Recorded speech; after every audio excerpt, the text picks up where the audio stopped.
Hermanos, buenos días. Los saludo en el nombre del Señor.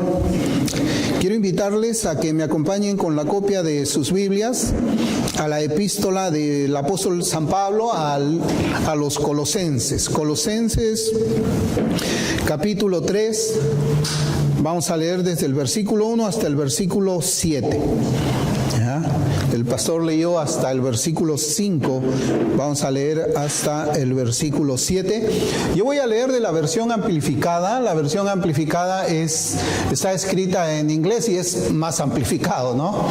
Entonces, a ver si prestamos la atención. Es un poco diferente, pero en esencia es la palabra del Señor.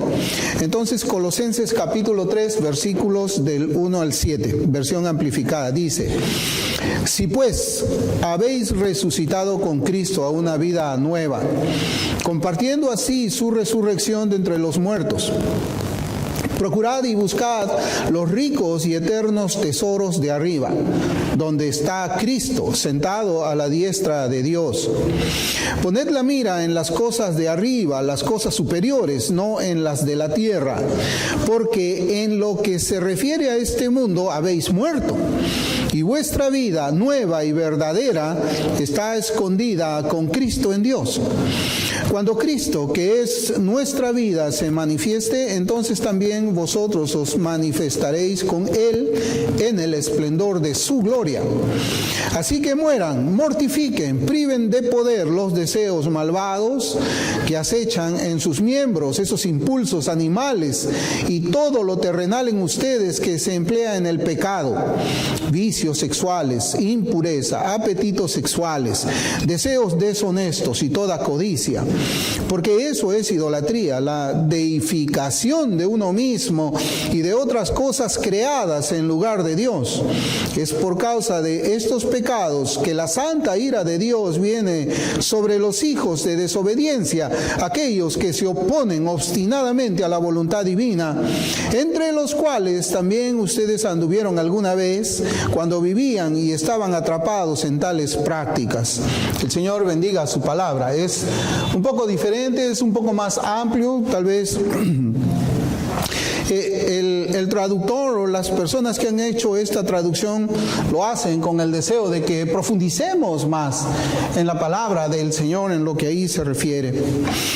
Vamos a comenzar, hermanos, una serie que va a tratar acerca de la mortificación del pecado. La mortificación del pecado. A manera de introducción, o quizás esta va a ser la primera introducción de dos introducciones al tema.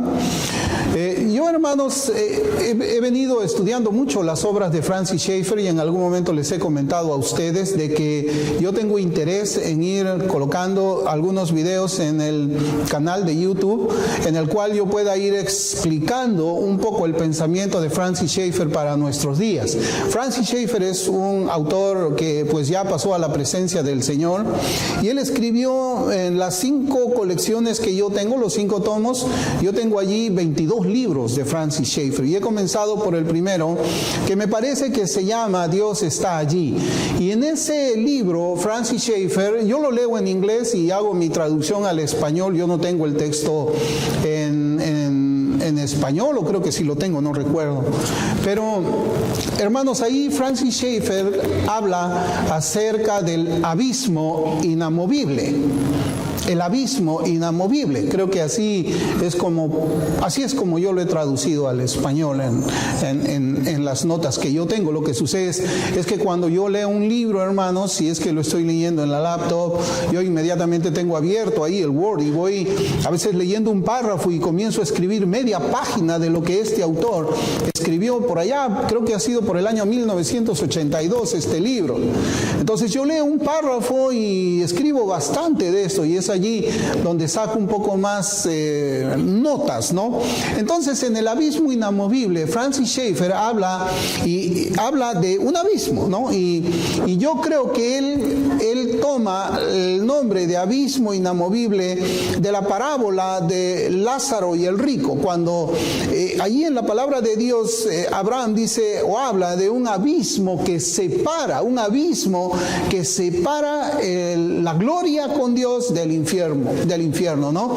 Usted, si lo comienza a revisar en la Escritura, va a encontrar ahí eso. ¿Y de qué trata ese abismo inamovible? Francis Schaeffer está hablando allí de la verdad absoluta. El abismo inamovible habla de cómo es que son las interpretaciones de la Escritura antigua y cómo son las interpretaciones modernas.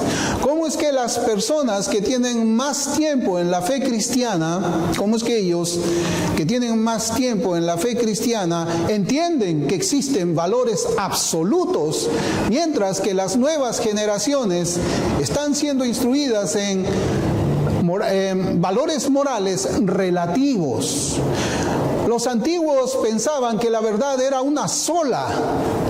Los modernos creen que la verdad es un asunto de interpretación. Y nosotros, cuando vamos a hablar de la mortificación, hablamos de la mortificación del pecado. Y vamos a encontrar, hermanos, de que el pecado no necesariamente tiene la misma interpretación bíblica que durante siglos ha tenido hasta quizás hace unos 40 años atrás. O a partir de hace 40 años atrás.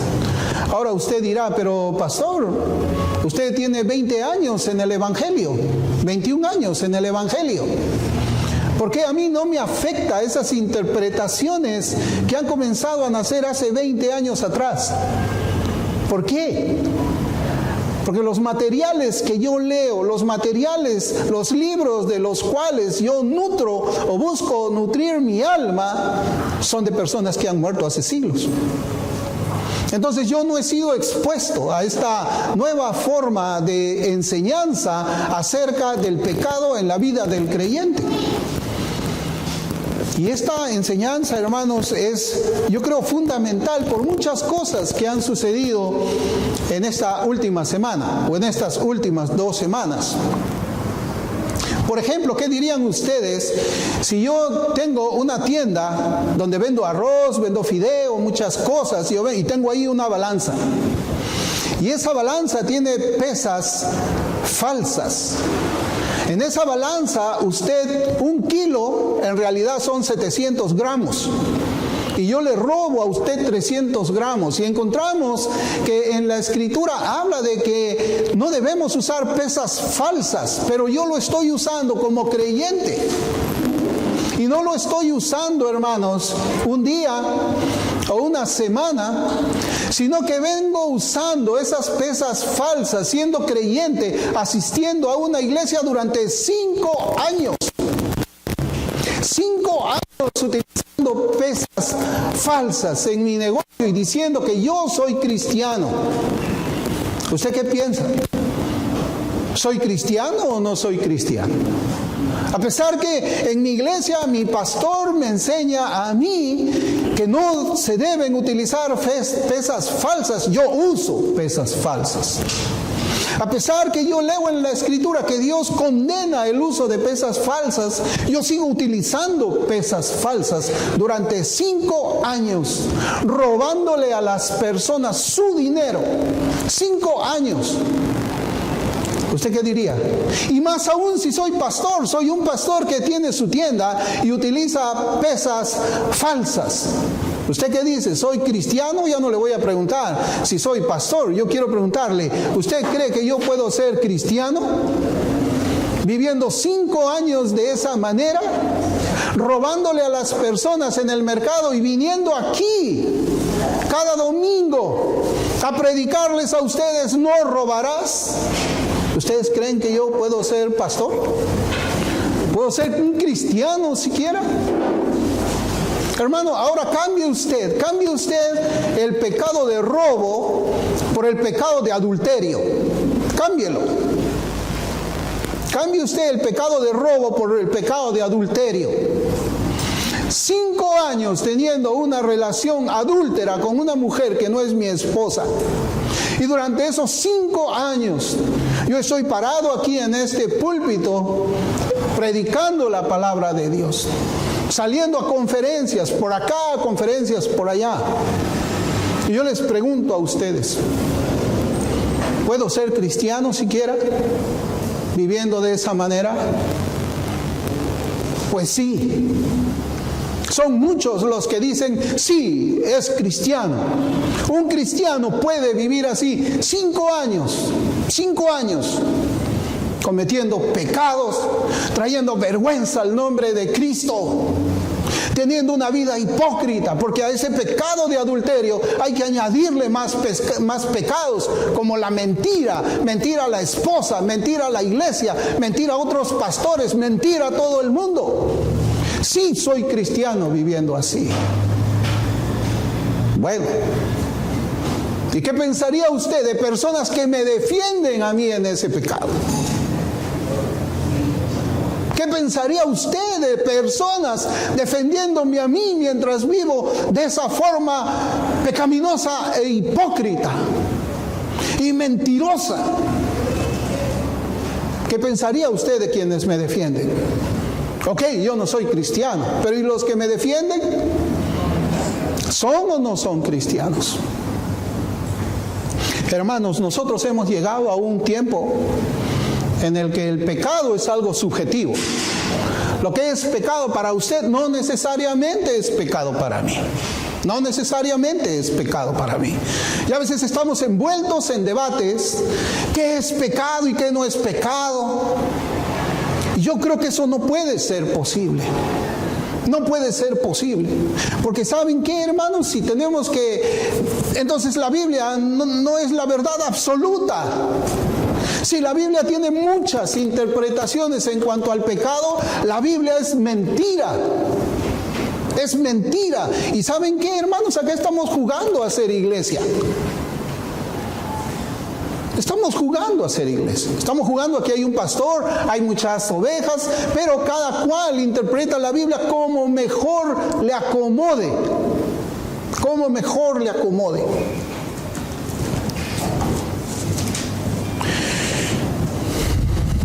La doctrina de la mortificación del pecado. Yo la semana pasada en mis redes sociales escribí lo siguiente. Yo dije ahí, ningún cristiano es perfecto, pero todos los cristianos viven mortificando el pecado. Ningún cristiano es perfecto, pero todos los cristianos. En las Escrituras Dios llama a los cristianos santos. Y si Dios nos llama así es porque Él nos ve de esa manera. Él nos ve como santos. Lutero llamaba a los cristianos santos y pecadores al mismo tiempo. Y nuestra pregunta basada en esa expresión es la siguiente. ¿Somos pecadores como el mundo sin Cristo lo es? Porque ese es el punto al que muchas personas llegan. Y tristemente dentro de la iglesia dicen, todos somos pecadores. El pastor vivió robando con sus pesas falsas 5 años, le robó el dinero a las personas, predicó pero todos somos pecadores. El pastor adulteró 5 años, todos somos pecadores. Míralo a David, míralo a Sansón, todos somos pecadores. ¿Así? Eso es el cristianismo. Entonces nosotros somos pecadores igual que el mundo. Y en cuanto a esa interpretación acerca de citar a David, a Sansón en pecados sexuales y a Salomón, hermanos, que eso está en la Escritura para que nosotros imitemos el pecado de ellos. Para eso Dios ha puesto eso en el Antiguo Testamento, para que lo imitemos y nos alegremos cuando estamos en las sandalias de ellos. Además, hermano, hay una gran diferencia que quizás muy pocos la han notado. ¿Cuál es la diferencia entre el adulterio de David, que por cierto fue una sola vez, una sola noche? Que es distinto, ¿no?, a vivir en pecado de adulterio, a tener el hábito de adulterar cada día, cada semana, cada mes y cada año. David no vivió así. Pero ¿cuál es la diferencia entre David, el pecado de David, el adulterio de David y el pecado en nuestros días? La diferencia es el ministerio o la economía del Espíritu Santo. David no tenía el Espíritu Santo. ¿Cómo es que él podía ser convencido de ese pecado? Porque, hermanos, cuando el Señor llama al profeta Natán y le dice, quiero que vayas donde David y le digas esto, porque el Espíritu Santo no estaba en David. Acuérdense, el Señor Jesucristo dijo, el Espíritu Santo está con vosotros y estará en vosotros. ¿Y eso cuándo se da? En Pentecostés.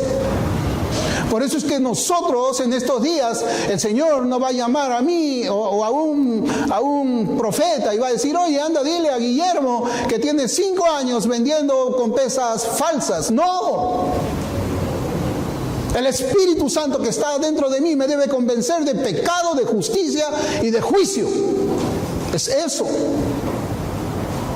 Que no es lo mismo que David, no es lo mismo que Sansón y no es lo mismo que Salomón.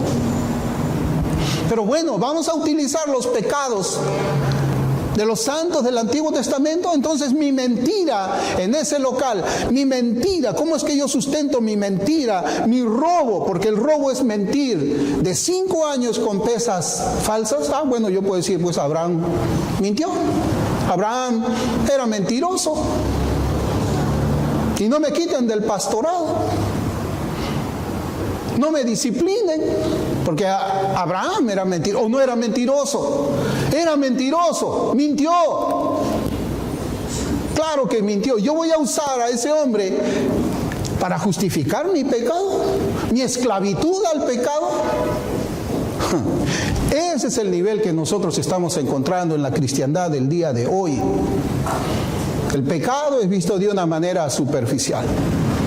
Quizás ustedes se darán cuenta, ¿no? Yo no leo autores nuevos. Y con mucha humildad se los digo, a mí me han regalado libros de pastores modernos, nuevos calvinistas. ¿Ustedes saben qué es lo que yo hago con esos libros? Cuando una mesa se le rompe la pata, yo le pongo abajo ese libro, porque no lo voy a leer, no lo voy a usar, tengo que darle algún uso. Y no lo regalo, porque alguien dirá, ¿y por qué no lo regalas si no lo vas a leer? Pero es como pasar una botella de veneno a alguien.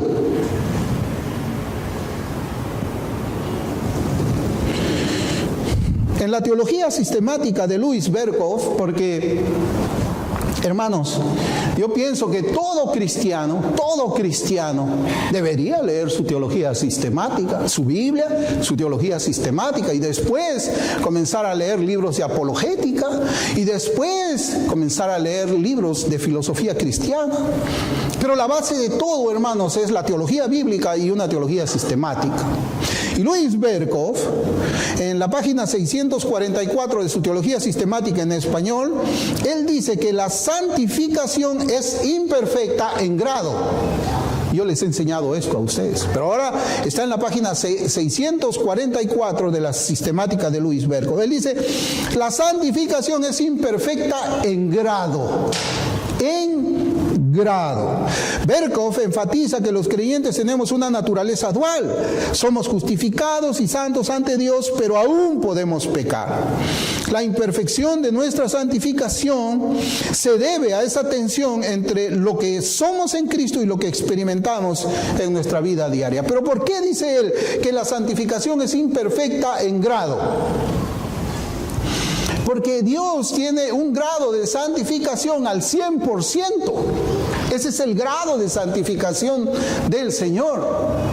Nosotros en esencia somos santos. Cuando usted lee la teología bíblica y la teología sistemática, Dios nos llama santos porque en esencia somos santos, pero en grado no estamos al 100%. Vamos avanzando, es cierto. Vamos avanzando. Uno cuando nace de una mujer, ¿qué es? Bueno, yo cuando nací pesé, seguramente muchos, como 3 kilos 800. ¿Cuántos kilos peso ahora? Se ve el crecimiento en un niño. En una niña cuando nace, más en 3 kilos. Y a los 20 años tienen que pesar, pues no sé, 60, por lo menos, 70 kilos. Es igual en la fe. En la fe la santificación es gradual, pero vamos creciendo en santificación porque vamos mortificando el pecado. Si no mortificamos el pecado, no podemos crecer en santificación. Es más, la Escritura dice que si nosotros no mortificamos el pecado, no tenemos vida eterna. No tenemos vida eterna. En el proceso de santificación, los creyentes somos gradualmente liberados de la corrupción del pecado y renovados a la imagen de Cristo. Sin embargo, este proceso es imperfecto porque los creyentes continuamos luchando contra el pecado y las debilidades humanas, y esta lucha esa lucha con el pecado se conoce como la mortificación del pecado. No es que Dios nos salva y ya está todo hecho y yo continúo mi vida normal. No, Dios nos salva, nos deja en la tierra para que prediquemos el evangelio y para que hagamos batalla. Primero contra el pecado remanente. Así se llama en la Biblia, así se llama en la teología. Es un pecado remanente. Ya no somos esclavos del pecado, pero hay todavía una remanencia de pecado en nosotros. Bueno, yo escribí, ningún cristiano es perfecto, pero todos los cristianos viven mortificando el pecado. Y un hermano hizo un comentario sobre estas palabras y él escribió lo siguiente: solo a los cerdos les gusta asumir que la falta de impecabilidad es lo mismo que impiedad, mientras arguyen que toda piedad es hipócrita por no llegar a ser impecable o perfecta. Claro, mi piedad, la piedad de un cristiano que se esfuerza en mortificar, no es perfecta. No es perfecta, pero esa gente que tiene todavía una conducta esclava del pecado se burla, se mofa de aquel que no ha alcanzado la perfección. Por eso quizás nosotros no debemos compararnos con un hermano, ni siquiera del pasado. Nosotros, bueno, en mi casa tenemos una apreciación por los puritanos, pero entendemos que ellos no fueron completamente santos, completamente perfectos. Por eso no hay que ver al hombre, hay que ver a Cristo. Si queremos compararnos, hay que compararnos con Cristo, con el Señor, que fue y es perfectamente santo. No conmigo. Y ese mensaje pues que el hermano ponía ahí es un mensaje para aquellos que, aprovechándose de la imperfección de nuestra santidad como cristianos, justifican la esclavitud del pecado en sus propias vidas y en las vidas de sus predicadores favoritos. Y en las vidas de sus predicadores favoritos. Antes, cuando un pastor, antes no había pues internet, no había muchas cosas, ¿no? Pero antes lo que sí había, hermanos, en el tiempo de los puritanos era un certificado de ordenación para la predicación. Cuando un pastor llegaba en su propia comunidad o llegaba invitado a algún local, se le pedía ese certificado de predicación o de ordenación. Y cuando esa persona, ese predicador, caía en un pecado gravoso, le pedían ese papel y lo destruían. De tal manera que no podía ir a presentarse a ningún otro lugar. No había ya eso. Hermanos, yo en esta oportunidad quisiera hacer una serie de exposiciones acerca de la mortificación del pecado y responder a la pregunta que nos hicimos al inicio. ¿Somos pecadores como el mundo sin Cristo lo es? ¿Somos pecadores? Sí. ¿Somos tan pecadores o igual de pecadores como lo fue Maradona? Como lo fue nuestro vecino que no, o como sigue pecando nuestro vecino que no es cristiano y se embriaga y no sé. O somos tan igual de pecadores como nuestro vecino que es conservador, por ejemplo, que no toma, no bebe, no fuma, no es adúltero, no es nada, pero no es cristiano. ¿Soy tan igual de pecador que él? Hay un libro muy conocido escrito por el puritano John Owen que se llama La mortificación del pecado. ¿Quiénes lo han leído? No sé, o quiénes lo están leyendo. Es un libro que se recomienda. Pero en esta oportunidad, hermanos, yo quiero usar la ayuda de un libro escrito por otro puritano. Y yo pensé, yo quiero predicar de esto, pero como todos los hermanos, yo creo y espero y me gustaría, han leído La mortificación del pecado, porque ese fue uno de los primeros libros que yo leí cuando el Señor me salvó. Ese fue cuando estuve en los Estados Unidos, yo llegué a una iglesia donde había pura literatura puritana. Y esos libros con literatura puritana yo se los pasé a mi esposa y le dije, lee estos libros con mucha oración y con la Biblia al lado. Porque los dos teníamos que llegar, son sermones, pero los dos teníamos que llegar a una misma conclusión. Yo no podía poner en ella mi voluntad, forzarla, sino que ella tenía que ser convencida por la predicación de esos puritanos, confrontada con la palabra de Dios. Entonces yo leía ahí mucha literatura puritana. Quizás por eso es que yo me he salvado de caer en esta forma de vida, de ser el fan de un predicador famoso. No soy fan de ninguno.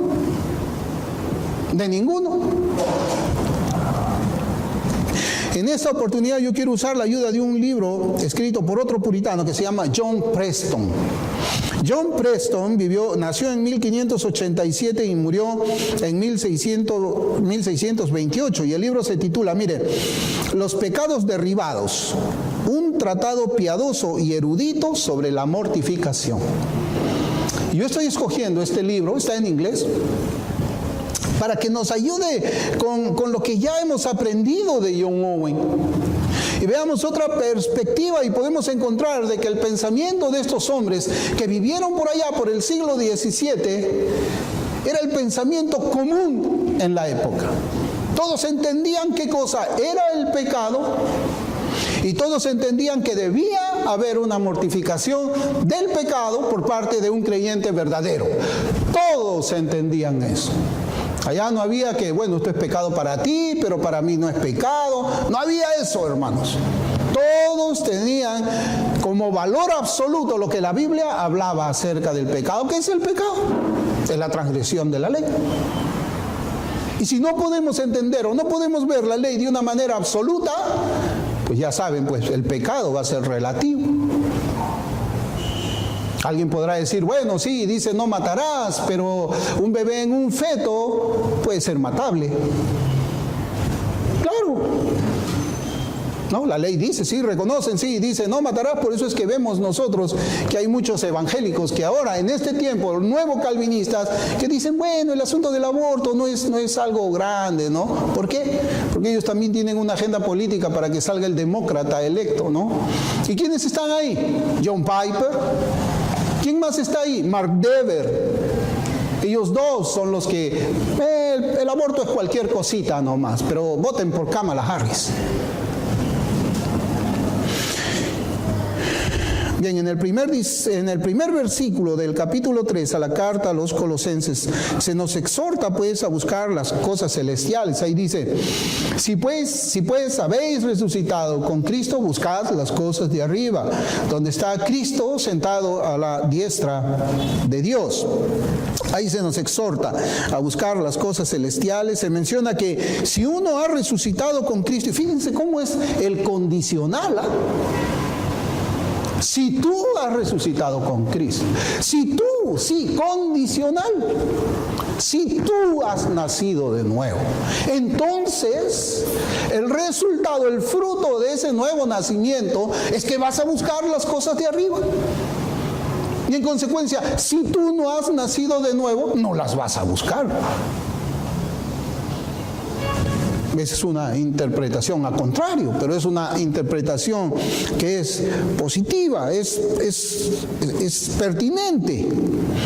Entonces se menciona pues que si uno ha resucitado con Cristo, ya ha dejado atrás las cosas terrenales. Pero lamentablemente en nuestros días no es así, pues. El que dice que es cristiano todavía piensa en lo terrenal y cree que va a ir al cielo. El autor dice que este primer versículo nos enseña que hay un cambio en el alma que permite valorar lo celestial y despreciar lo mundano. Despreciar. Y este cambio debe reflejarse en una mente enfocada en lo celestial. Así se invita a vivir conforme a esta nueva disposición y a buscar constantemente lo que está arriba. Las cosas del Señor, su palabra, la oración, vivir en piedad, en justicia, en rectitud, agradándole a Él. Eso es buscar las cosas de arriba. Pero claro, cuando usted enseña eso, ¿qué es lo que le dicen? Legalista. Fariseo, es un fariseo, mira, quiere que obedezcamos la ley de Dios. ¿O no? ¿O estoy mal, hermanos? ¿No es así? Así es. Así es en mis debates así que yo tengo en las redes sociales. Yo no, en la mayoría de los casos yo no debato con ovejas. Yo debato con cabritos. El segundo versículo, antes de llegar a nuestro versículo quinto, dice, poned la mira en las cosas de arriba y no en las de la tierra. Ahí pues, ¿qué es lo que hace el apóstol? Él está añadiendo una exhortación a ser sabios y entender las cosas celestiales. Pero hermanos, no es un entender en el cual podemos memorizar una teología sistemática o un versículo bíblico. Ese sería un entender académico, que en cierta parte es necesario. Pero aquí habla de un entender, de un comprender espiritual. Espiritual. ¿Qué dice acerca de la fe? ¿Crees en Dios? ¿Haces bien? ¿Crees en Dios? Ok, muy bien. Los demonios también creen y tiemblan. Los demonios saben que Dios es trino, saben que Dios es trino, tiemblan. Los demonios saben que Dios es santo, santo, santo, lo saben y tiemblan. Acá hay muchos que conocen la doctrina de la santificación, se han leído Berkhoff, han leído Charles Hodge, Robert Raymond, han leído inclusive a los puritanos. Pero cuando pecan no tiemblan.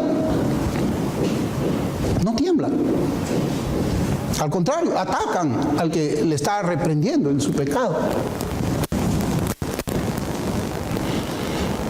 Debemos pues fijar nuestra atención en las cosas de arriba con el propósito de llenar todo nuestro ser con el conocimiento espiritual, y ese conocimiento es esencial, ya que no se puede buscar lo que no se conoce.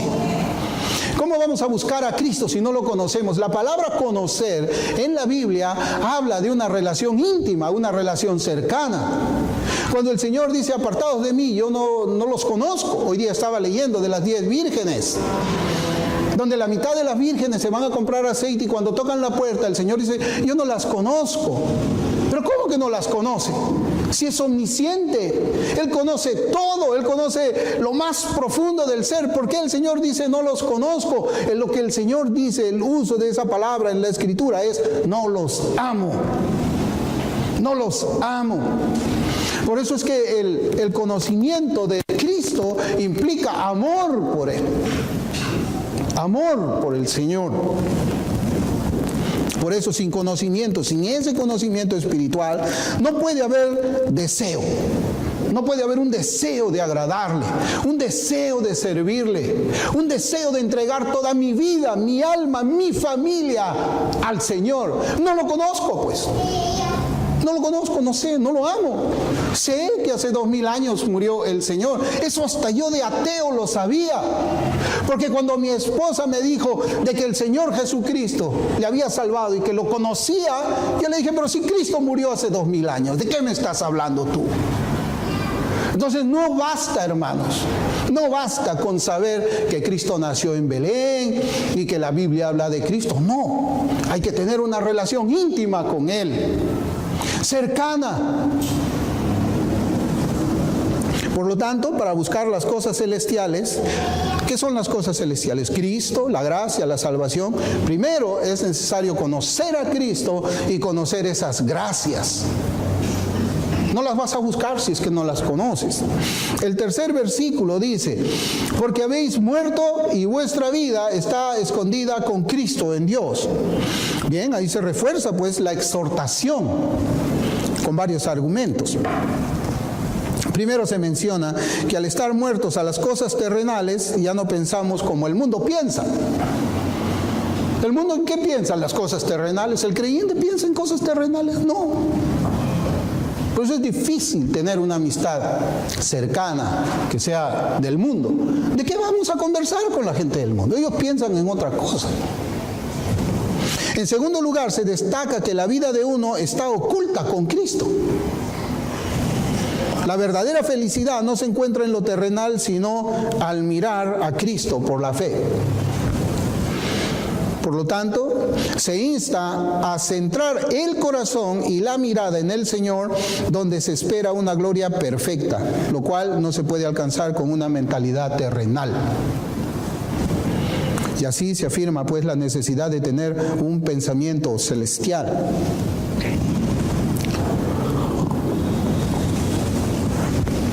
El cuarto versículo Dice, cuando Cristo, vuestra vida, se manifieste, entonces vosotros también seréis manifestados con Él en gloria. Bien, aquí el apóstol responde pues a una pregunta sobre cuándo se manifestará la perfección de la gloria prometida. ¿Cuándo? ¿Cuándo voy a ser perfecto en cuanto a mi santidad? ¿Cuándo? Cuando venga el Señor. Cuando venga el Señor. Y él aclara pues que la revelación ocurrirá cuando Cristo aparezca en nuestra vida, momento en el cual también nosotros apareceremos con Él en la gloria. Y a partir de eso se presenta otra exhortación, dado que se espera esa gloria en la segunda venida de Cristo. Mire, dado que estamos esperando esa gloria con la segunda venida de Cristo, es crucial luchar contra las corrupciones y mortificar los deseos terrenales que impiden alcanzar esa gloria. El que está seguro que Cristo viene, ¿qué es lo que hace? Se santifica, se purifica. No es decir, Cristo va a venir por segunda vez. Bueno, todos pecamos, todos somos pecadores. Se da cuenta que no hay una profundidad bíblica en muchos que piensan de esa manera. Y aunque pueda parecer una tarea difícil, se insta a continuar la lucha. ¿Por qué? Porque si no luchamos, si no mortificamos el pecado, no se podrá alcanzar la vida eterna. No se podrá alcanzar. Así es. Por tanto, el primer punto general es que la expectativa de la gloria debe motivar a cada uno a mortificar el pecado. Esos son, podemos decir, los argumentos iniciales, esos 4 primeros versículos antes de que Pablo entre a hablar más directamente del 5º versículo, donde habla pues y dice, haced morir pues lo terrenal en vosotros. El apóstol establece pues la mortificación en estos 4 versículos como fundamental, argumentando que si uno ha resucitado con Cristo debe buscar las cosas celestiales y mortificar sus deseos terrenales. Subraya que sin mortificar el pecado, que fue el que mató a Cristo, no se puede alcanzar la vida con Él. La mortificación es un trabajo innecesario, sino esencial, ya que al igual que un enfermo puede ignorar su necesidad de tratamiento, muchos subestiman la purificación del pecado. Sin tratar esta corrupción remanente en nosotros, no se puede alcanzar la salvación. Y alguien dice, no, pues eso es salvación por obras. Es salvación por obras, ¿no es cierto? Dígame, ¿la santificación es salvación por obras? Y es más, no lo digo yo, lo dice la Escritura. Mire, mortificar el pecado se presenta como una tarea vital para la vida y la salvación de cada persona. Romanos 8:13. Abra Romanos 8:13.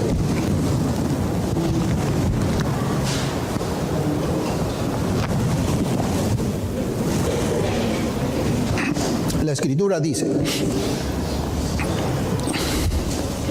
porque si vivís según los dictados de la carne, estoy leyendo de la versión amplificada, hermanos, porque si vivís según los dictados de la carne, ciertamente moriréis. Pero si por el poder del Espíritu Santo hacéis morir habitualmente, extinguiendo, apagando las obras malas impulsadas por el cuerpo, viviréis real y genuinamente para siempre. ¿Cómo ve usted esa traducción? Como dice Reina Valera 60 en Romanos 8:13, lo dice más cortito, pero finalmente es lo mismo, ¿no? Es más, en Romanos 8:13 es que de ahí es donde haces toda su exposición John Owen, a partir de ese versículo, pero nosotros estamos viendo por otro. Romanos 8:13 dice, porque si vivís conforme a la carne, ¿qué dice? Moriréis. No, pero yo soy cristiano, yo tengo vida eterna, la perseverancia de los santos. No. Si tú, y esto es una carta para una iglesia, no es una carta para el mundo. Esto no estaba pegado ahí en la puerta para que el mundo lo lea. Aquí no está predicando el Evangelio Pablo. Aquí lo que Pablo está diciendo a la iglesia iglesia, le está diciendo: iglesia, hermanos, hermanas, hermanos, jóvenes, todos los que están escuchándome, yo quiero decirles algo. Si vivís conforme a la carne, moriréis. No importa que tú hayas hecho tu profesión de cristiano, no importa que tú seas pastor, no importa que tú seas diácono, no importa que tú seas la hermanita que encabeza el escuadrón de oración, no importa si tú nunca te perdiste un solo domingo en la iglesia, no importa si tú le haces enseñanza a los niños, no importa nada de eso, no importa nada de lo que tú hagas en la iglesia. Si tú vives, si te llamas cristiano y tú vives conforme a la carne, ¿qué dice? Moriréis. Moriréis. Más, pero, dice, más, pero, si por el Espíritu hacéis morir las obras de la carne, viviréis. ¡Wow! Eso parece Moisés. Mirad que he puesto delante de vosotros la vida y la muerte. Escoged pues la vida. Escoge la vida. Esto no es salvación por obras.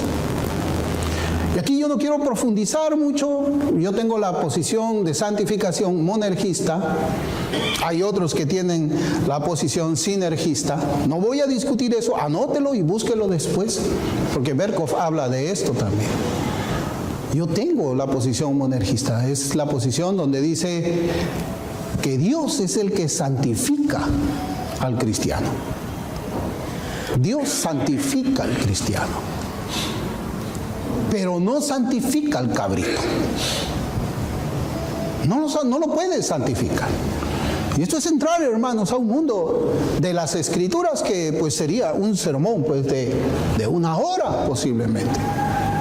1 hora. ¿Qué es pues la santificación monergista? Es la obra de Dios actuando en cada uno de los suyos para llevarlos de gloria en gloria a que se parezcan cada vez más a Cristo. Él es el autor de la santificación, pero yo me santifico. Es algo raro, ¿verdad? Él es el que pone el querer como el hacer, y el resultado de ese querer por el hacer es que yo consigo santificarme. ¿Por qué me levanto a las 5 de la mañana y digo, wow, tengo que ir y arrodillarme delante del Señor, tengo esta carga, veo este pecado en mi vida, quiero pedirle específicamente al Señor que me ayude en este pecado? ¿Por qué me levanto a esa hora? Porque Él pone el querer como el hacer. ¿Por qué después de orar yo digo, quiero leer mi Biblia? ¿Por qué? ¿Qué es lo que a mí me impulsa a buscar la Biblia? Él pone el querer como el hacer. Entonces, cuando yo estoy haciendo uso de los medios de gracia, es porque Él detrás mío me está moviendo a hacer lo bueno para mi santificación. Con el incrédulo no hace eso. Usted ha visto algún incrédulo que diga, vamos a levantar a las 5 de la mañana. Se levantan a las 5 de la mañana para tomar agua de la refri, para comerse una fruta, para limpiar, porque tiene que ir temprano a su... Nunca se levantan ellos con esa ansiedad, ese deseo de buscar a Dios. Antes de hablar con su esposa, hablar con Dios. Antes de escuchar a su esposa, escuchar a Dios por medio de su palabra. ¿Quién está detrás de todo eso? El Señor. El Señor es quien nos mueve. Es verdad, yo leo la Biblia, pero ¿quién me está detrás mío moviéndome? Es Dios. Yo leo la Biblia, entiendo la Biblia. ¿Y por qué entiendo la Biblia? ¿Porque tengo un coeficiente intelectual elevado? No, es porque el Espíritu Santo me ayuda a mí a entender lo que el Señor enseña en su palabra. De tal manera que cuando, hermanos, existe algo que contradiga mi vida, inmediatamente yo lo veo en la Escritura. Y cuando veo en la Escritura, ya oré, estoy leyendo la Biblia, cuando veo en la Escritura que Dios me está haciendo recordar un pecado, cierro la Biblia y ¿qué hago? A orar nuevamente. Señor, ahora tú me has mostrado esto. Ayúdame, perdóname. y te hace acordar las cosas que tienes que hacer. Pero no solamente te hace acordar eso, sino Él te mueve en todo el trayecto para que tú nuevamente entres en comunión con Él. Es cierto, hermanos, yo estuve escuchando, bueno, en la mañana mi esposa estaba pues preparando las cosas que teníamos que traer para el almuerzo, ¿no? Y pues yo como entro en la cocina también escuché pues por casualidad, no por casualidad, no, la casualidad no existe, ¿no? ¿De quién soy hijo yo? Yo soy hijo en la carne de Guillermo de Lama y Mercedes García. Esos son mis padres, en la carne. ¿Me parezco a ellos? Bueno, cuando ven las fotos mía y de mi papá, pues somos parecidos, ¿no? Somos muy parecidos. Pero ¿quién es mi Padre Celestial? Porque yo nací de nuevo. ¿Quién es mi Padre Celestial? Es el Señor. Así como mis padres me decían, haz esto, me enseñaban a caminar, me guardaban del peligro, no dejaban que yo meta mis dedos a los enchufes. ¡Ey, cuidado, ven aquí! No, toda esa actitud paternal. Me enseñaban a hacer las cosas que yo tenía que hacer como hombre. Es igual en lo espiritual, hermanos. El Señor nos enseña a hacer todo desde el principio. Así como te enseñaron cómo se hace una cama. Mira, la sábana se pone así, la colcha se pone así, la frazada se pone así, capa por capa, doblez por doblez. El Señor también. Cuando te hace ver algo, te comienza a llevar, hasta que está todo bien hecho. Yo cuando me portaba mal, yo no dejaba de ser hijo de mi padre. Y yo seguía siendo un delama. Y mi padre seguía siendo un delama. Es igual con Dios. Yo no dejo de ser hijo de Dios porque peco, porque me porto mal, porque soy rebelde a Él a veces, sino que Dios de alguna manera Él hace que yo actúe para buscar otra vez esa reconciliación y tener una comunión perfecta con Él. Y la segunda cosa que notamos es esta, que el nuevo corazón del creyente es uno que se adapta a la condición espiritual debido a nuestra unión con Cristo. Yo les pregunto algo, hermanos. ¿Ustedes creen de que una persona que se acerca a Cristo y está unido a Él, tiene el mismo corazón de piedra o tiene un corazón de carne? Tiene un corazón de carne. Lo leemos en Ezequiel 36. Lo primero que hace Dios, y es una especie de cirugía en la cual nosotros no podemos detener la mano de Dios, porque la mano de Dios es invisible, es poderosa. Entonces en el momento de la conversión yo no me estaba dando cuenta que Dios cambiaba ese corazón de piedra, lo sacaba y me ponía un corazón de carne. Porque yo siendo ateo, en mi ateísmo, si yo hubiese visto la mano de Dios queriendo ayudarme, créanme que yo se la detenía, porque yo le aborrecía. Pero Dios obra así, de una manera invisible, pero poderosa. Yo estaba allí y yo no me daba cuenta que el Señor cambiaba ese corazón, me quitaba, cambiaba mi naturaleza y me ponía otra. Y cuando me puso esa nueva naturaleza, es cuando recién yo me veo como pecador y lo veo a Él. Y le pido perdón y le pido ayuda.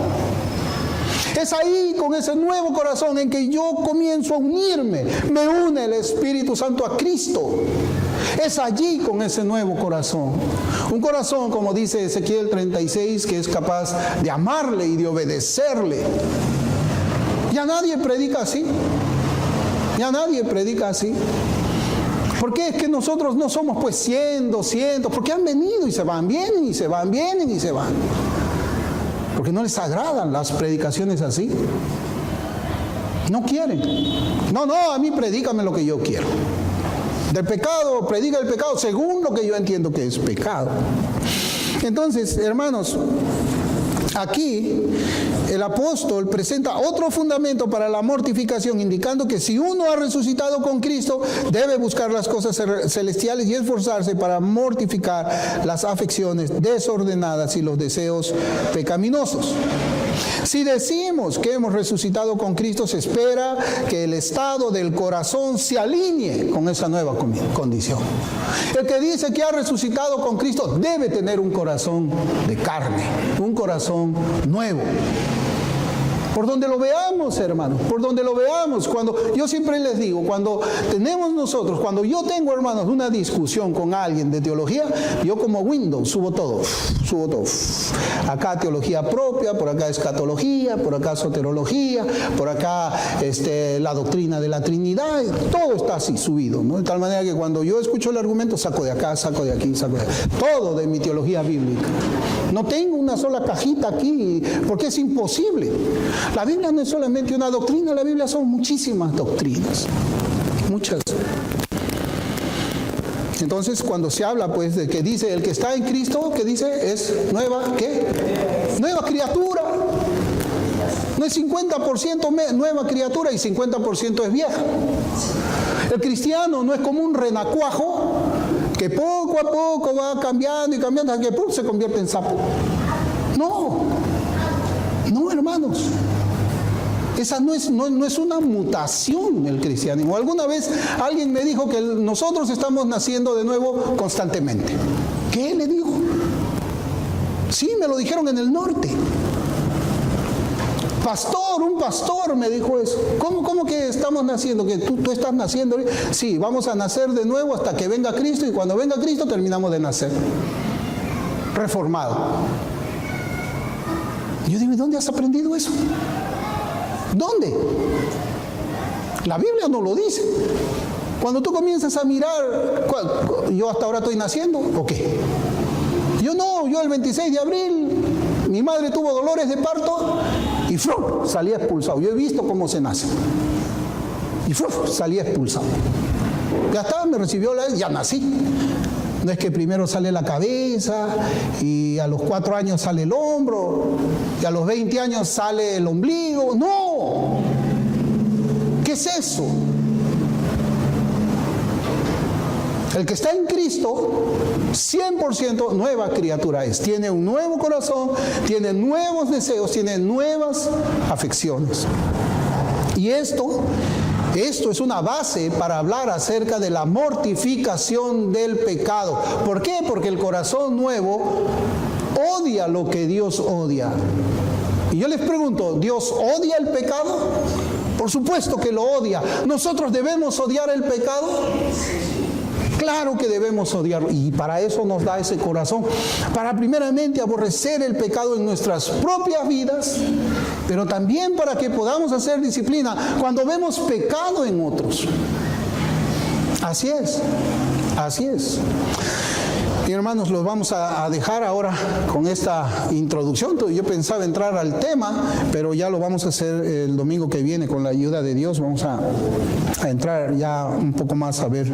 Pero yo les recomiendo que meditemos en todo esto, hermanos. Que meditemos. ¿Por qué? Porque como dice la Escritura, si vivís conforme a la carne, moriréis.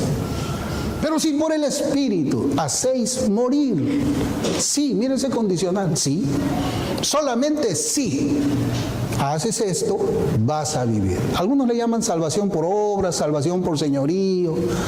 Ya sabemos dónde van a terminar ellos, pues, ¿no es cierto? Ya sabemos, ya no los vamos a ver en la gloria. Yo les aseguro, no los vamos a ver. Hay que soportarlos hoy día.